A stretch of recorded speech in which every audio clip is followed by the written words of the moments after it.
Hey guys, welcome back. Been a bit. I'm still not on my regular schedule. I think really since I've moved about putting out videos, and I've been busy since kind of like last week seems to be rolling into, and I thought it'd be done by the weekend. But it is what it is. I have things to go over because we're in election infection season, right? So they're slowly trickling out things. Don't take the bait of fear that they feed, but then knowledge is power. So if there's something going around or comes about, then have things ahead of time on hand, and then just don't freak out. Do things more more natural, or if it's something that, hey, you may need something that's prescription on hand, you try to do that. And I just try to stay ahead of everything over that. So let me talk about, these are different things, CDC. So you can check them out yourself. I am going to put links below this video. Please always go check that out. And so Google and YouTube, don't get in a funk about how they do with me. The information's down there. Go check it out yourself. Fact checkers and all that. CDC, they're given different warnings. They come out. This is how they said it was a emerging infectious diseases that they're seeing, and I'll go over a couple of those that they've recently been talking about, and I'll just because they're talking about it, does that mean I think it's so? Could be. The majority of things, if I think it's so, it's because the gates and doors have been wide open down south. Let's be honest. Now, don't, come at me sideways and, oh, that's, how could you say that? I'm not blaming anything about, people and people who migrate and immigrants and stuff like that. Don't go there. But things that we're seeing come up, we haven't been here in so long. We've seen this before, and it just happens. And when they house a bunch of people in one area, I'm sure plenty of y'all have seen what they're doing right now in New York City. They have it where they've put their kiddos who are in public school there, they are putting them in remote learning because they're housing 2,000 migrants in the schools up there. So anyways, follow the trails. That's just what it is. So one of the things they've brought out and started talking about is they have an antibiotic resistant Shigella, which is it is a gram-negative infection, and you think Shigella has to do with GI stuff. They've been talking about that, and they said that they were seeing it heavily in areas like in Oregon, California, and areas in Texas. Well, again, with those areas and how they are, what they're doing, follow that. Now, a lot of people can clear that on their own. They're sick, but your body, if you're healthy, now if that is pending, if somebody has other immune issues, they're beat down, other things, maybe they just can't, a heavy load, whatever. And they're saying seeing it as antibiotic resistant. It is a gram-negative and bacteria. I'm going to do more information and talk about identifying different infections is bacteria is gram negative and gram positive. That is how you determine which type of, say, antibiotic you need to use if you're going for like prescription antibiotics. And anyways, but when we have things like this, most of them, a lot of these are repeat. When I say about naturopathic ways to treat things, it's a repeat of the same, just different illness, viral, bacteria, or whatever, naturally same repeat. So you have these on, it'll treat a whole bunch of things. If you keep these on board and incorporate them into your lifestyle, your diet regularly, well, you're ahead of the game. So things like cloves. Now, cloves is really good for treating Shigella. Thyme, oregano, allspice, rosemary, garlic, cinnamon. And how I am about colloidal silver, because colloidal silver treats both gram-negative and gram-positive bacteria. And also, there cannot be colloidal silver, nothing is going to grow an antibiotic resistant to that. It's not going to build up a resistance to colloidal silver. It's just, that doesn't work that way. It's not how it works the same way.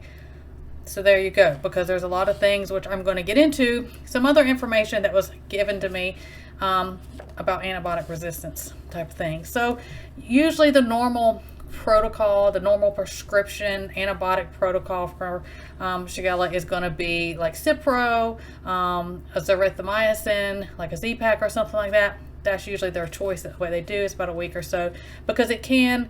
It's one of those things that it attacks and can damage the lining of your intestines. You can get very sick.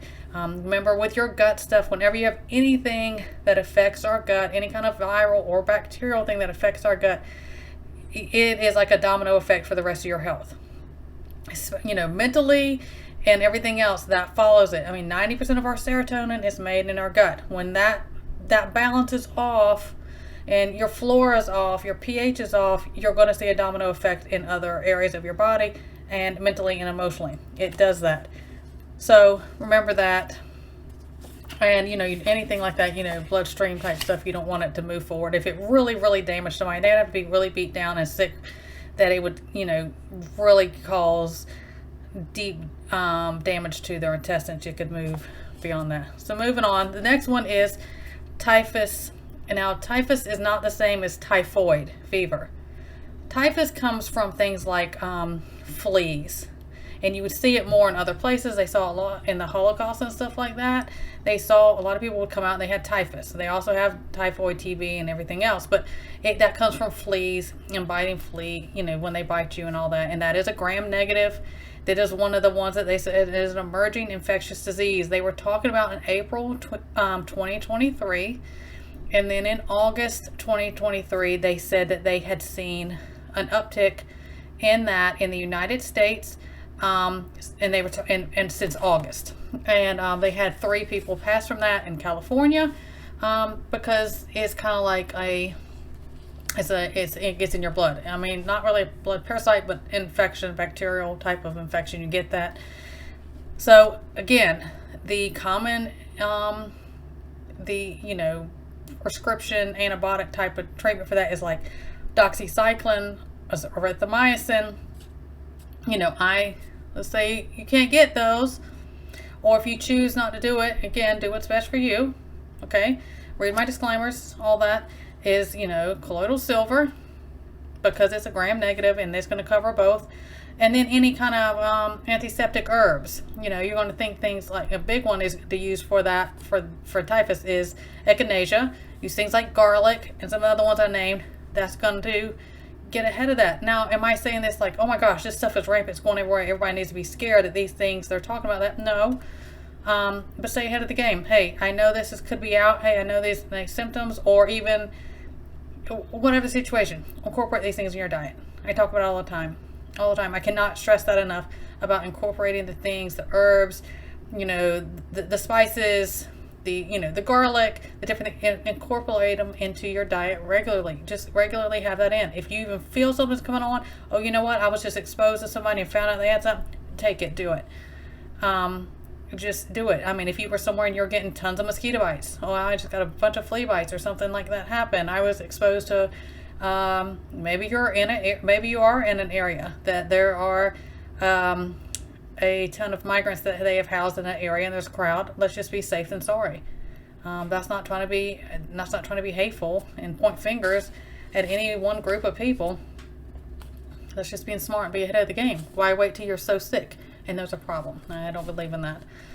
So the typhus fever, the Shigella, and then the other one they're seeing, and we saw this before early on when things were wide open down there, and they were talking about TB. Well, here's another one. Emerging infectious diseases in here they're talking about is TB. And most everybody, you know what tuberculosis is and what it does to your lungs and everything. I am going to put videos down about I'm going to put a video down because it got removed before, but it's been back up about that. But also with that, a big one is your vitamin D3. I also talked about how vitamin D3, I do sublingual, do what's best for you, is high doses of that for a short amount of time acts as a natural prednisone. So anything, lungs, different types of things, you can use that. Garlic, black pepper, mint, pineapple. A lot of people with TB would have milk. There's things that can go into, you can search into that. Now when I say milk, I'm talking if you're going to need to do raw organic milk as much as you can. Organic milk, okay, as much as you can. Bananas are good for that. Green tea. You want to make sure you get and I have a video on the first sign of illness, and I talk about using zinc and vitamin A. With those two, and I've said this over and over on my channel, you cannot take over the recommended dose for vitamin A or vitamin zinc or zinc, because those are two that can build up in your system and cause a lot of problems. But there is a first line of defense protocol that I have done a video a long time ago. I'm going to attach that down below also, because it helps with a lot of these. Please do not steer off and think, oh, I'm a big person. Oh, I don't react to things that way, and I'm just going to go over the dose for a different amount of time. You cannot do that with this. That is on you. I did not recommend that at all. And again, colloidal silver. I cannot say enough about colloidal silver. And that is if it's orally, topically, in a nebulizer, which is one of them for that. And I've talked about it. I did a video. Again, I'm going to attach it below. Okay, knowledge is power. These are refreshers. As far as we have a generator. I've had it for more than a decade. We make our own colloidal silver. It more than pays for itself probably within a month. I'm just going to be honest, because we make so much, and I've never had an issue with mine at all. And I mean, it's just a safeguard, I feel. And you do what you're comfortable with. And yes, people can abuse colloidal silver, and it can have bad side effects, like anything else. Like anything else in this world, you can abuse it, and which leads me into stuff about antibiotic resistance, and because that was abused, because that was overprescribed for so long and continually is, and people I hear this all the time. Oh, somebody has a viral infection. They got a cold, they feel miserable, and they're just like, I just think it's a comfort, little blanket for them to say they just want antibiotics just in case. The doctors, I'll just give you some antibiotics, just in case. And I've heard doctors say, oh, as a preventive, so it doesn't turn into something. That's not how that works. That is not how this works. And all they've created is antibiotic resistant bacteria, pathogens, and everything else. 2019, I have articles attached below for this as well. Antibiotic resistance killed over 1 million people worldwide, because they're created. That's where you get MRSA and you get these super bugs. That happens. Same thing. Again, why I stress, number one, not just having a backup plan if you can't get a prescription, but so that you don't create this. You don't create this within yourself or anything else. If something happens, please just God knew what He was doing when He put this stuff on the earth for us, and these things going on to use. Each thing had a purpose and a use and a benefit. Okay. So, with that statistic going on, they said that they just now, this information, this is about AI, comes from PIA. Somebody had sent it to her. She sent it to me because I cover this type of nonsense. And as they said, the AI discovers a new class of antibiotics. And it's the first new antibiotic made in over 60 years. Okay, I don't have enough time to even go over that nonsense. So how I feel about it, trusting AI AI to take over everything. We've been saying that. So now the scientists, AI came up with a new antibiotic. Because there's so many antibiotic resistance that man created. They created antibiotics, but they created the resistance also for over-prescribing it and people abusing it, on and on. See the snowball effect? So, yeah, I would be wary of that. Again, you do what's best for you, but all the things that all the new stuff, all the advances, and trust the science and a lot of different things, on and on.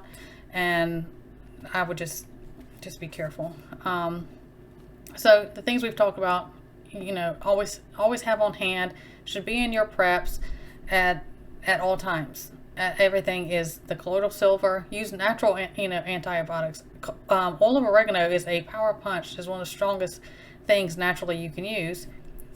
That should be on hand. Now, whether you make your own or you buy it, or however you want to do, I would always have oregano growing. You can grow that indoors all year round, and having that, and drying it in large volume, and you just keep stacking where you're drying it. And if it's dried and stored correctly, it will last and last and last forever. I mean, it'll keep lasting.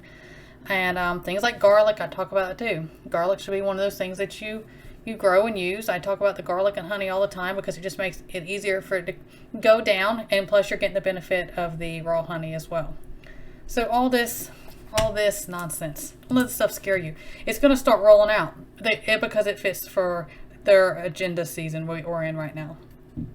All this, they're going to start and be like, oh my God, the CDC said, okay, well, y'all know what weight I put in that. So it's going around, they're talking about it, and we saw this before. All kinds of primate infections and stuff they were talking about, and they were just getting people freaked out.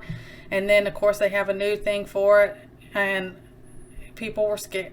Don't fall into that pit. Okay? Don't fall in that pit. Also, while I'm on this, I heard about this book, and I ordered it. It's by Jethro Kloss. It's called Back to Eden, the classic guide to herbal medicine, natural foods, and home remedies since 1939. And people ask me all the time for books, and I haven't even gone through the whole book yet. I've been going through it. I got it maybe a week ago. This is one I'm going to have. Y'all can't see because of the light. That I recommend, and I will put the thing in there. Back to Eden, Jethro Kloss. I recommend this. I highly recommend if you. And it wasn't that much. Even look like on Amazon. I mean, like even the regular full price on here is $10.95, and this is like worth more than gold to me. You can't. I just highly recommend this book. Okay, so people who ask me all the time, this one, 100%, I recommend that. So stuff I wanted to share with you guys. Don't freak out, and you may hear a bunch of chatter, and it'll come out in waves, and it'll come out when they want it to. Again, stack the natural things, know how to use it, and have it on hand, incorporate it regularly so it's already on board, and then you're doing your part and give the rest to God. That's just my thoughts on it. It's my advice. So I'll leave that with you guys. Everyone stay well, God bless, and I will see you next time.